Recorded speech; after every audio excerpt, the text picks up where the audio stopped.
Episode 37, Janji. Sonya sedang bertamu ke rumah Herdi demi meminta restu dari Nyonya Umi dan juga Siska. Untuk anak-anak, dia bisa merayu dengan barang. Nyonya Umi dan Siska sedang berada di kamar Rio untuk membantu mengepak barang. BBN menghampiri mereka dan mengatakan bahwa ada Sonya di bawah.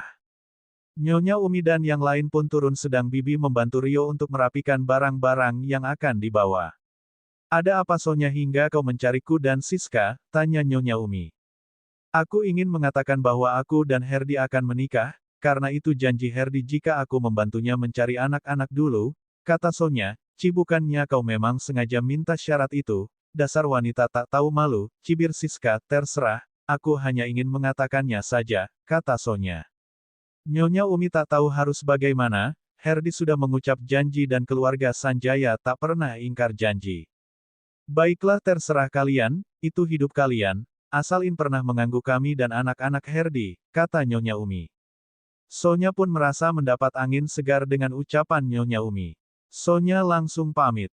Ma, apa yang Mama lakukan? Siska tak mau wanita ular itu jadi kakak ipar Siska, kata Siska.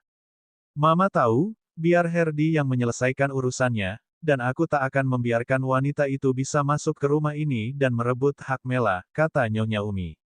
Tanpa mereka sadari Mia dan Rio mendengar semua percakapan dari Nyonya Umi dan Siska. Mereka juga berharap Mela akan kembali. Bagaimanapun Mela adalah ibu bagi mereka dan tak akan ada yang bisa menggantikan posisi itu. Herdi sudah mengetahui keputusan Nyonya Umi. Herdi membeli sebuah apartemen untuk ditempati bersama Sonya setelah pernikahan yang hanya untuk menempati janjinya. Bahkan sekarang Herdi merasa jijik melihat wanita yang menggunakan pakaian seksi entah mengapa tapi hasratnya seakan sudah mati. Hari ini pernikahan Herdi. Han dan Tio pun ikut ke Kua, sebenarnya Sonya keberatan atas pernikahan yang sederhana ini, tapi Herdi mengancam tak akan menikahi Sonya jika tak mau menikah di Kua. Kini Herdi dan Sonya menuju ke apartemen yang baru dibeli Herdi. Sonya hanya cemberut mengetahui Herdi tak membawanya pulang ke rumah utama. Kenapa kita tidak tinggal di rumah utama aja sih, kata Sonya. Kau lupa syarat dari Mama, beliau tak ingin kita berurusan dengan Mama. Siska dan anak-anak, dan JGN banyak permintaan, kata Herdi datar. Tak masalah asal aku bisa menguasai perusahaan aku pasti sudah bisa hidup nyaman, batin Sonya. Di desa Rio sudah seusai pulang dari sekolah, ya Rio sekarang bersekolah di tempat Mela dulu, sekarang Rio baru masuk ke SMP kelas 3, sedang Pak Salim dan Bu Nur bersyukur karena Rio mau tinggal bersama mereka. Pak Salim merasa senang bisa mempunyai cucu yang sekarang tinggal bersama mereka. Menemani kegiatan Pak Salim bahkan Rio seperti Mela, mulai dari sifat yang baik hati dan juga cerdas. Rio menjadi semangat baru bagi Pak Salim dan Bu Nur. Rio sekarang juga sudah berteman dengan remaja pria kampung. Joni dan Joko juga ikut menemani, mereka ditugaskan oleh Herdi untuk menjaga Rio dan juga kedua mertuanya. Bagaimanapun orang tua Mela adalah orang tuanya juga. Bahkan Joni dan Joko menjadi tangan kanan dari Pak Salim, dan sekarang Bu Nur juga punya usaha kue kering yang dijual online oleh Rio. Mereka mengerahkan tenaga warga kampung. Sekarang kampung Mela menjadi maju dan juga tak ada pengangguran berkat keluarga Pak Salim.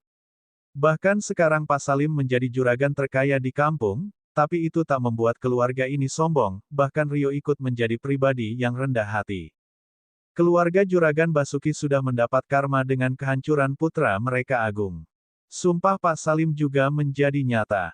Meski sekarang putri ia tak tahu masih hidup atau sudah mati, tapi Pak Salim selalu berdoa jika Mela masih hidup semoga diberi kesehatan dan segera bisa bertemu, sedang jika sudah meninggal semoga ditempatkan di surganya.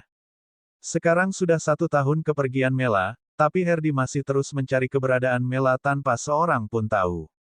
Sonya menyandang gelar istri Herdi hanya di buku nikah karena ketanyaannya Herdi tak pernah menyentuhnya meski Sonya sudah mengodanya, Herdi seperti orang yang impoten karena tak pernah tergoda.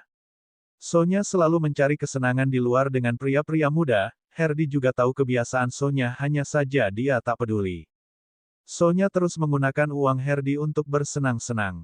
Herdi sekarang menjadi pengusaha yang terkenal se-Asia, bahkan perusahaan yang di Jerman pun maju pesat. Tapi ada satu perusahaan yang Herdi harus bisa berhasil bekerja sama, karena perusahaan itu perusahaan terbaik di dunia, bahkan di Eropa adalah kekuasaan bagi perusahaan itu. Bahkan sekarang juga merambah di Asia. Herdi menyiapkan semua berkas untuk memenangkan tender yang sedang diperebutkan oleh perusahaan yang ingin bekerja sama dengan perusahaan itu. 3 bulan lalu bayi perempuan itu lahir meski keadaan sang ibu masih koma dan belum sadar.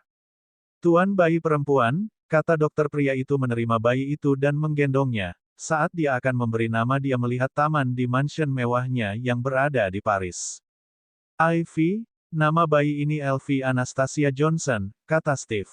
Ya dia adalah pengusaha sukses asal Eropa, dia adalah orang yang menemukan wanita yang terdampar di pulau pribadi miliknya, bahkan dia melahirkan sebelum sadar. Bagaimana keadaan ibu bayi ini? Tanya Steve. Dia sudah melewati masa kritisnya Tuan. Mungkin beberapa jam lagi akan sadar karena tubuhnya sudah menerima semua obat yang dimasukkan lewat infus, jawab dokter. Iya setelah menemukan wanita itu. Steve membawanya ke Eropa untuk mendapat perawatan terbaik, dan benar saja bayi perempuan yang sehat dan normal, serta setiap bulan Steve melakukan transfusi darah karena ia membutuhkan transfusi darah, karena golongan darah mereka sama, dan sebab golongan darah Arang dimiliki oleh orang lain. Bersambung. Jangan lupa subscribe dan komen.